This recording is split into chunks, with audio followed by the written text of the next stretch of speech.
Rudy Giuliani released a statement about the horrific shootings in Dallas, or shooting in Dallas. Now this is... He never overreacts. He'll be cool, right? Let's just take a look at what he had to say. What happened last night was the worst attack on law enforcement since September 11. Yeah. The people of Dallas should not feel guilty about it. It could have happened anyplace else in America. Police officers in this country feel they have a target on their back. And they felt that way for over a year now.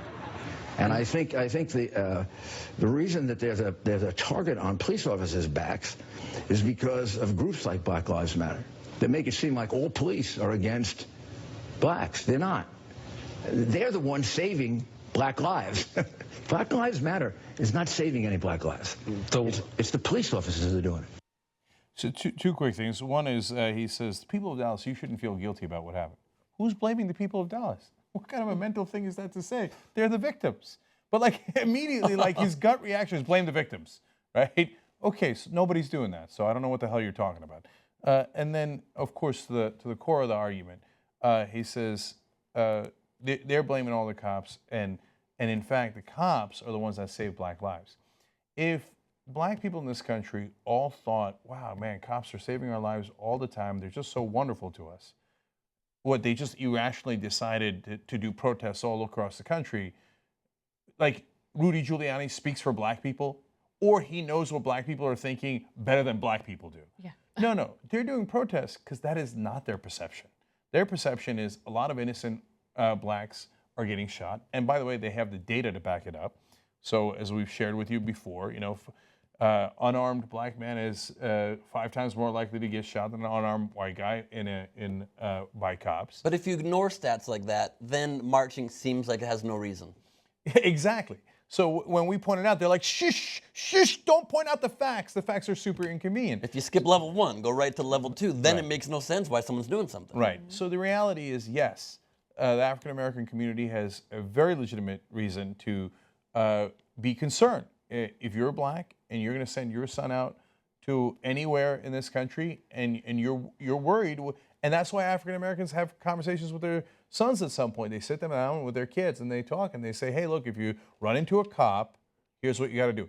Now, you don't do that, Rudy, and a lot of people in the suburbs don't do that because the cops are there to protect them. And that's the way it should be. So that's your perspective.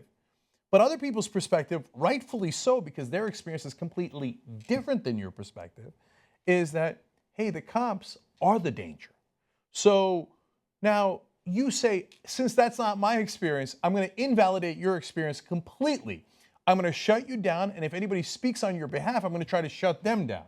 So, no, that is completely legitimate, and you don't get to speak for black people. Okay, now, that doesn't mean that those same people who said, please don't shoot us, told anyone else to go shoot anyone else. Right. No. So whenever there's a shooting, right-wingers always come out. If it's somebody that is, you know, random, like the movie theater shooter or the school shooter in Connecticut, they're crazy, right?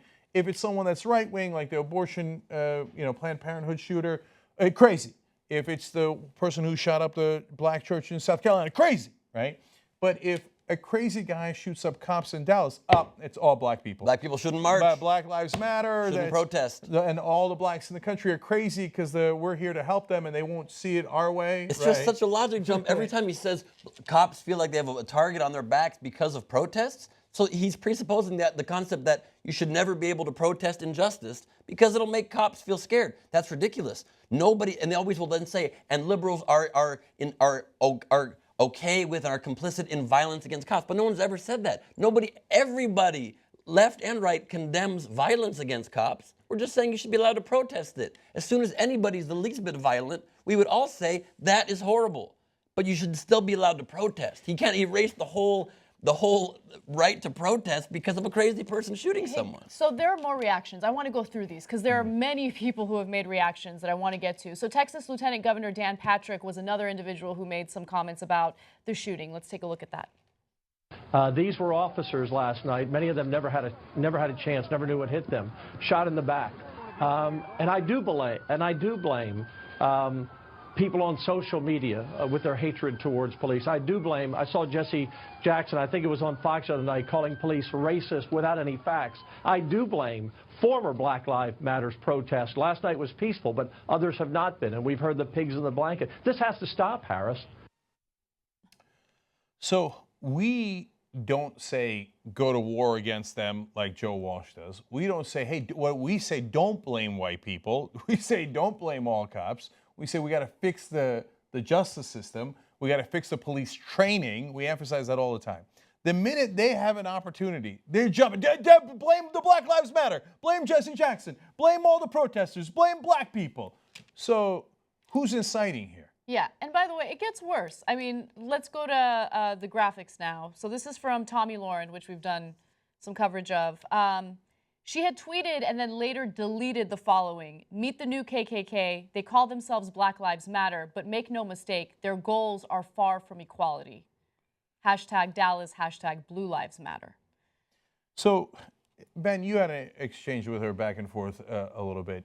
Tell us a little bit about that, and then I want to get to, I'll tell you my reaction to that tweet. Well, basically, you know, Tomi, I'm friendly with her. You and I were, you were both the contestants on Political Idiot Test, and so we've gotten to know each other. I've done her show, and I said to her, don't you think it's ridiculous that you're not tweeting on both sides? I said, don't you agree that Black Lives Matter in addition to Blue Lives Matter? She goes, that's a given. But I said, but then why aren't, and in my final thoughts on my show, I spoke very positively, and I spoke both sides. I wish people watched it. I said, but the tweets you're putting out to the bigger audience, to most people, why are you not couching it with both sides, with respect for the movement, with respect for protesting? And she goes, am I not allowed to have an angry, in-the-moment response to what people say, just like people in the movement are allowed to have an angry, in-the-moment response? And it's different because you're a journalist, you're on television, you're sharing your opinion. She's not a journalist. I didn't really mean to use the word journalist. She's an She's opinion a shock expresser. jock who says things that are controversial because she has an incentive to do so. That's the company that she works for, The Blaze or whatever. And I don't even know if she believes half the stupid shit that she says.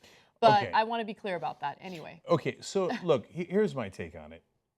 No, Tomi, you're not allowed to have a moment of anger. You're allowed to have any moment of anger you like, but where you then express an idea that is reprehensible in public.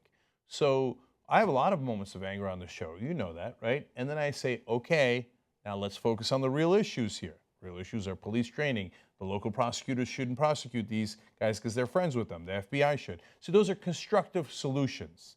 So you take your anger and you put it in a constructive way. But if you tweet out Black Lives Matter is like the KKK, well, that's not constructive. B, that's preposterous.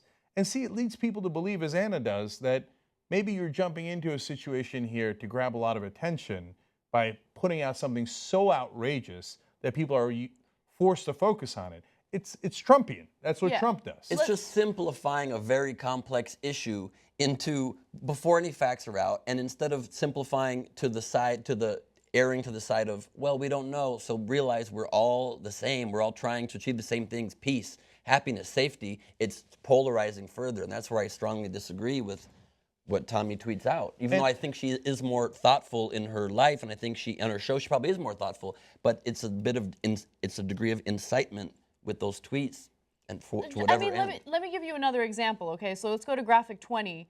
She says, I wonder if Obama and Loretta Lynch will come out and sob about this too. Highly unlikely and sick. Hashtag Blue Lives Matter. So she whines and cries about how people attack her on social media. Why do you think people are attacking you on social media? First of all, I don't think that anyone should direct any violence toward her. I think that dialogue and open discussion, constructive criticism is key, right? So let me be absolutely clear about that. You fight ignorance with facts, education, information.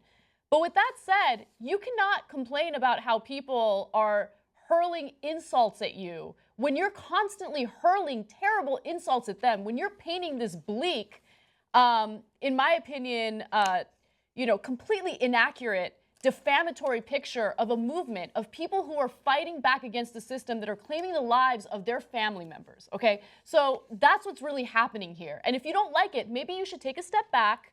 actually research these incidents and these situations and then come at it from a thoughtful perspective. And it's she not like refuses to do that. And it's not like she's unaware that the day before she told me in these texts that she spoke out against the murder of Castile and said how horrible that was. But then it's almost like that's erased the next day, and then logic goes out the window, and immediately it's back to polarizing. And you can't. So you got to make a decision here. So look, are there trolls on all sides? Of course there are, right? So if we just took the trolls and said they represent all right-wingers, well, that'd be misleading, right? So now, have some people said terrible things about Tomi Lahren? I'm sure they have. It's the internet, and that is reprehensible and it's wrong. And don't say anything like personal or in any way That's threatening. doing the same thing. That's you're improving. Then you're helping her. You're not hurting her. Besides which, don't do any of that. It's immoral, right?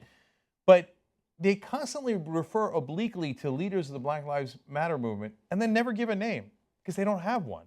Because or the Texas lieutenant governor, they're talking about social media. So he doesn't say, okay, this host or that person, because they don't have it. Right. Every All opinion they on have earth is on social media. Every side of everything is there. You can just say social media and then Right. say any random thing. So they don't have any leaders. What they trolls on the internet, Right. But they don't want to say trolls on the internet because That's of course there's trolls on both sides, right? That's right. So and then, but if you're Tomi, if you're putting yourself out as a thought leader, right, as a talk show host, well, you shouldn't be a troll on the internet. You should be a responsible person who doesn't react out of anger and say outrageous things. You should say responsible things. And so, by the way, let's get constructive. So we say police training, yada yada. What do you guys say?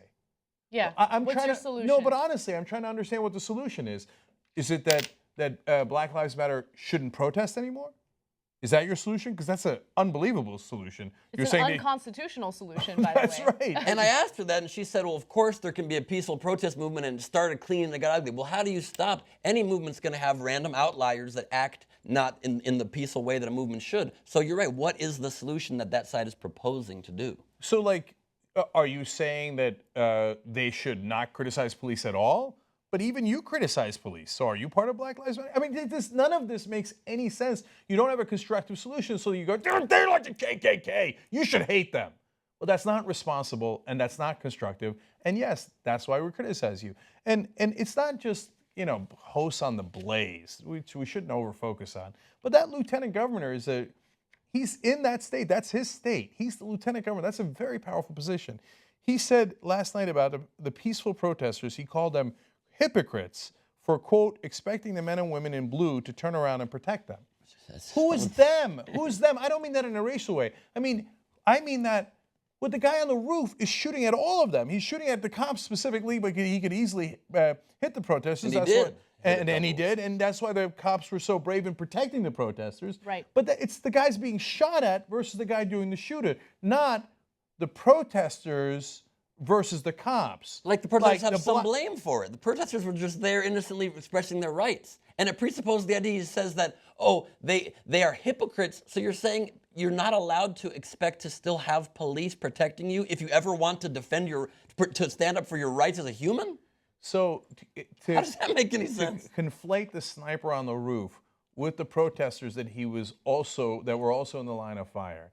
If you're the lieutenant governor of that state, that is deeply irresponsible. And you're saying to some portion of your state, I don't represent you at all. I'm not with you. I'm not your representative. I'm against you. That's right. And that is horrible.